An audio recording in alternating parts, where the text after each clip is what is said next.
She's buried under that tree, my grandfather whispered, pointing out the window to the front lawn. Oh boy, I thought. Here we go again. For 90 years old, Grandpa was physically capable. He could move, do basic chores, and take out a decent existence. His primary weakness was his mind. Who's buried there? I asked, humoring his senility as I adjusted the angle in his lift chair. The girl with white hair and green skin. Green skin? I wondered. That's new. I fixed Grandpa's chair to the recline position and made my way to the kitchen. I'm gonna make us some sandwiches. Alright, sweetie. I left him there in front of the TV. This weekend was my monthly visit. My siblings and I switched weekends to make sure Grandpa wasn't alone. The location was inconvenient because he lived in the ass crack of nowhere. It was a good 2 hours to the nearest town. If you needed something other than general store items, you'd be driving for a while. After I finished the sandwiches, I slid one on a plate and placed it in Grandpa's lap. Thanks, honey, he said, and started showing with yellow teeth. I sat down on the sofa, cracked open a murder mystery book. A golf tournament was playing on TV. I hated golf, but that was the only thing he liked, so I occasionally glanced out the window at the beautiful vista to keep myself from boredom. Grandpa's property was strange in that it was high up in the mountains, appropriate for farming, but his specific land hadn't been built for that. He lives in a mobile home just beneath a hill. There were trees decorating the terrain, but the only one on his quarter-acre lawn was a pine my father had brought up years ago as a sapling. It was well over 12 feet now. She's buried there, he mumbled, devouring a slice of ham on bread. Why does he keep saying that? I focused my gaze on the tree and the lawn. What an odd thing to hallucinate.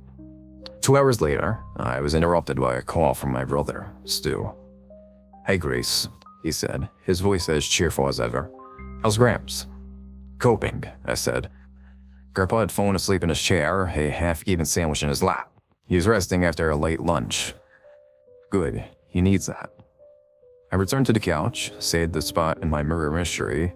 My eyes fell on the lonely pine outside. Stu, can I ask you something? Sure, sis. Has Grandpa ever mentioned anything about a green girl buried under a tree? Stu fell silent. Stu? Give me a second. You there? Yeah, just a minute. A heavy sigh. When did he start mentioning it? This morning. Don't let him talk about it. Why not? Because he gets all worked up. When Jess and I were there last month, we found him digging a hole under the tree at 2 in the morning. He thinks someone lives down there.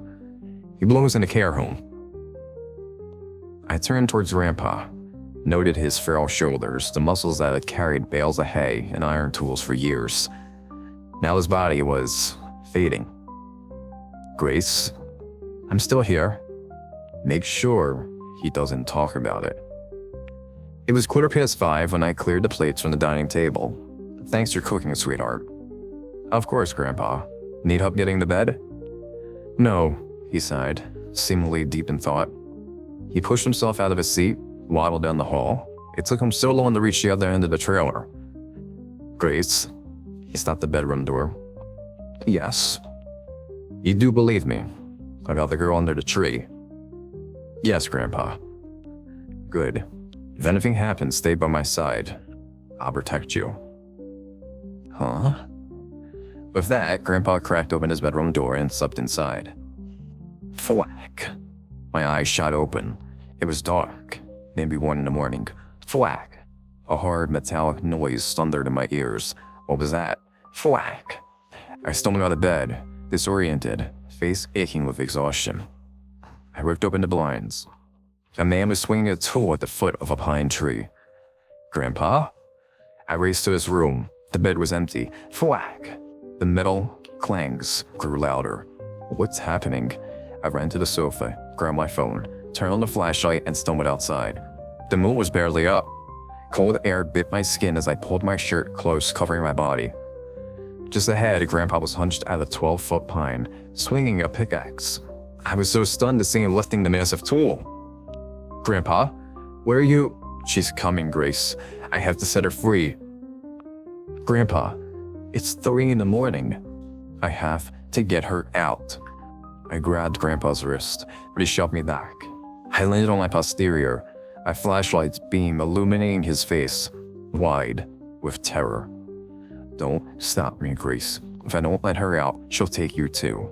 Without another word, he slammed his tool into the earth. The next morning, Grandpa and I sat at the table chewing bacon and eggs. None of us had slept. "Grandpa," he looked at me with weariness in his eyes. "What happened last night?"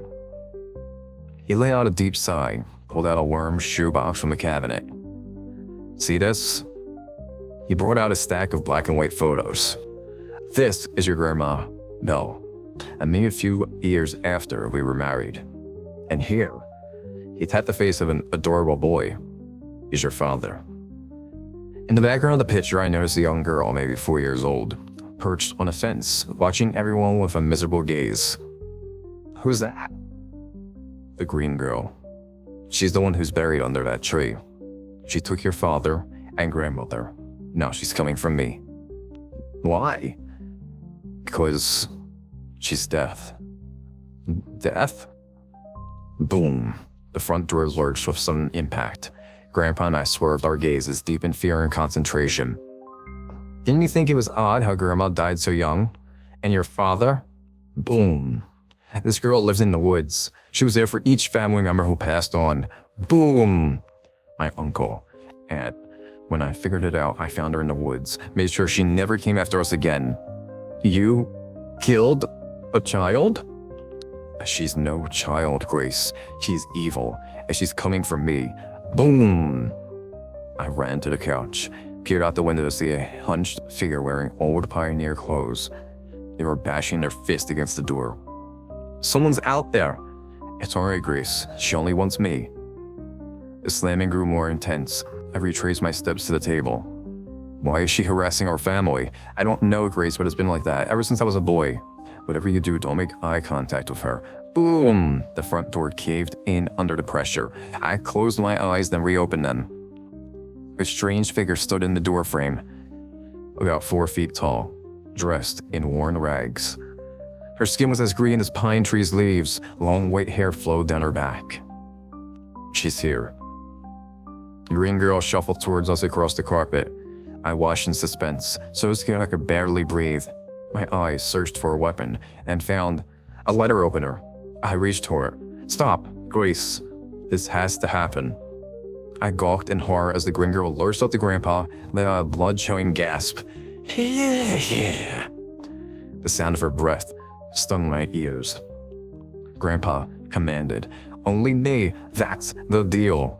The green girl grabbed his face with bone-thin hands and held her mouth over his. A sickening sound of rushing wind accompanied her widening mouth. Grandpa gave a frightened gasp, then collapsed. "Grandpa!" The green girl let out a sickening groan, limped back to the door. "Wait!" The creature looked at me. "Why are you doing this?" The green girl pointed at the clock hanging above the dining table, then pointed at herself, then me. For the next few seconds, I was too shocked to move. With a final groan, the green girl limped out the door and was gone. It's been 2 days. I called the sheriff. They investigated everything. I've been asked so many questions. My siblings think I'm crazy. Stu is the only one who believes me. Why? He says that one night, while he was at Grandpa's, he heard a woman speaking in one of the rooms. It reminded him of a soothing voice he had once heard as a young boy. A voice that told him the exact date he would die. And that date wasn't far off.